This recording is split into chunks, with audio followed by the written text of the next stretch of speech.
Assalamualaikum warahmatullahi wabarakatuh. Perkenalkan, nama saya Faruni Sapriani dari kelas PGSD Pendidikan Jasmani A, Fakultas Ilmu Keolahragaan Universitas Negeri Yogyakarta. Di sini saya akan menyampaikan materi tentang dasar biologi pendidikan jasmani.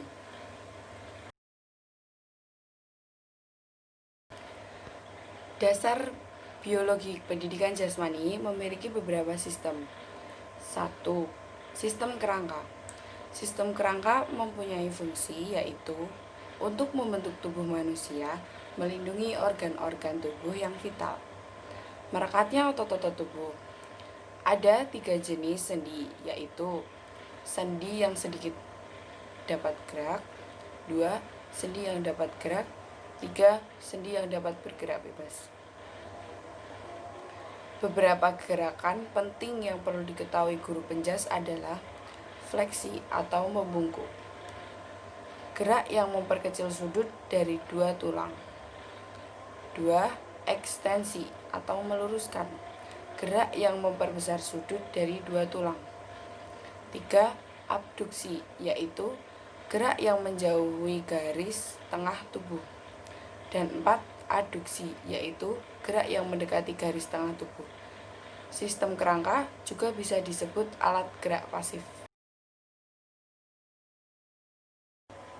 Sistem yang kedua adalah sistem otot. Sistem otot memungkinkan seseorang untuk bergerak.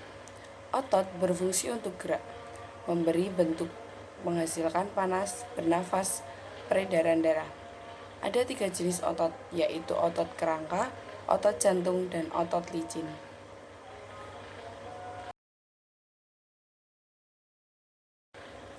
Yang ketiga adalah sistem peredaran darah, berfungsi sebagai alat transportasi dalam tubuh yang mengangkut darah dan oksigen ke seluruh sel tubuh dan membawa kembali materi yang tidak diperlukan oleh sel tubuh. Jantung sebagai pusat sistem peredaran darah mempunyai 4 ruang, 2 di atas disebut atria dan 2 di bawah disebut vertikal. Ada 2 pembuluh darah besar, yaitu arteri dan vena. Sistem yang keempat adalah sistem pernafasan, berfungsi untuk membawa oksigen ke tubuh dan mengeluarkan karbon dioksida dan zat lain dari tubuh. Alat pernafasan terdiri dari rongga hidung, tenggorokan, dan paru-paru. Yang kelima yaitu sistem syaraf. Sistem syaraf adalah pusat kontrol tubuh manusia.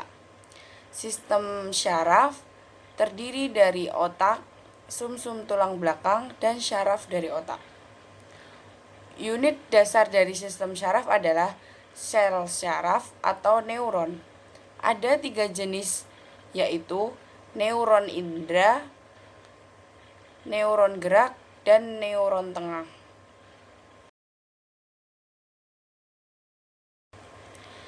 Yang keenam adalah sistem pencernaan, berfungsi untuk menyiapkan makanan agar dapat diserap dan dibawa ke seluruh sel tubuh.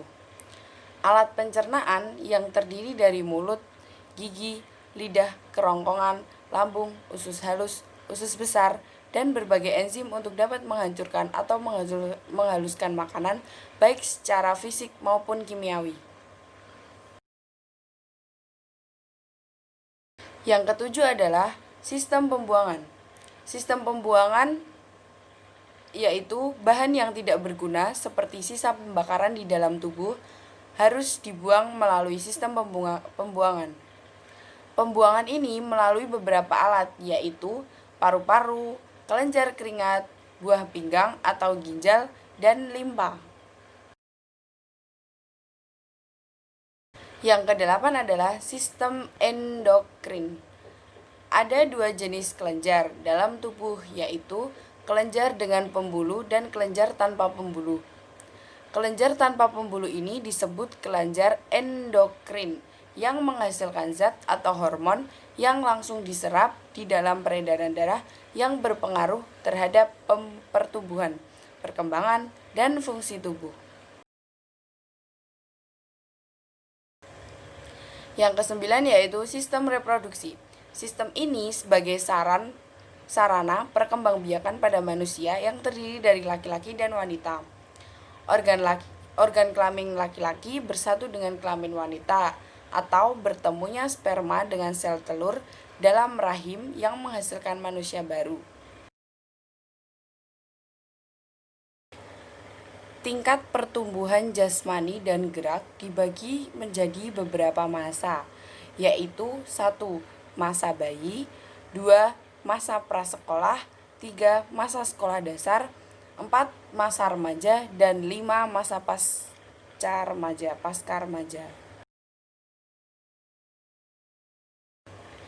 Yang pertama, masa bayi. Masa bayi, pertumbuhan bayi dalam masa pralahir sangat cepat, rata-rata 51 cm. Pertumbuhan terjadi dari arah kepala ke bawah atau caudal dan dari tengah ke tepi atau proximodistal.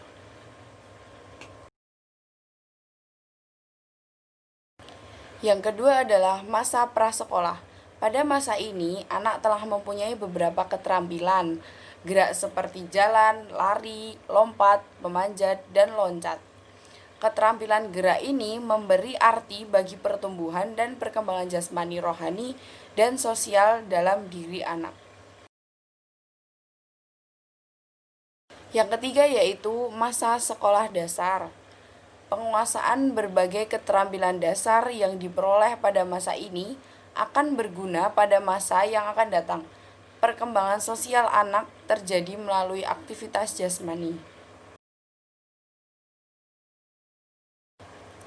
Yang keempat adalah masa remaja. Anak laki-laki lebih baik dalam hal beraktivitas jasmani daripada anak perempuan, sebab lelaki lebih banyak mempunyai kesempatan beraktivitas dan adanya perbedaan anatomis. Anak perempuan lebih besar pada usia 10-14 tahun, 14-15 tahun anak laki-laki menjadi lebih besar dan kuat. Yang kelima adalah masa pasca remaja. Pada masa ini, kematangan fisiologik tercapai. Otot-otot anak laki-laki masih berkembang.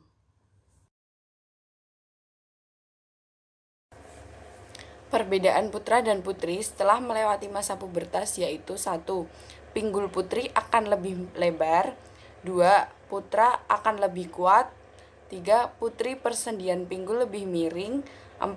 Putra titik berat badan lebih rendah, 5. Tulang-tulang putra lebih panjang, 6. Mengalami pertumbuhan yang cepat pada usia 8,5 sampai 11,5 tahun dan puncaknya pada usia 12 sampai 12,5 tahun. Putra tumbuh cepat usia 10,5 sampai 14,5 tahun dan 14,5 tahun sebagai puncaknya. Selanjutnya adalah 5 keuntungan latihan menurut Dr. White. 1. Memelihara kekuatan otot. 2. Meniadakan ketegangan syaraf dan memberikan kesantaian. 3. Membantu pencernaan. 4. Membantu mengontrol obesitas. 5. Sekian atas materi yang telah saya berikan. Kurang dan lebihnya mohon maaf. Wassalamualaikum warahmatullahi wabarakatuh.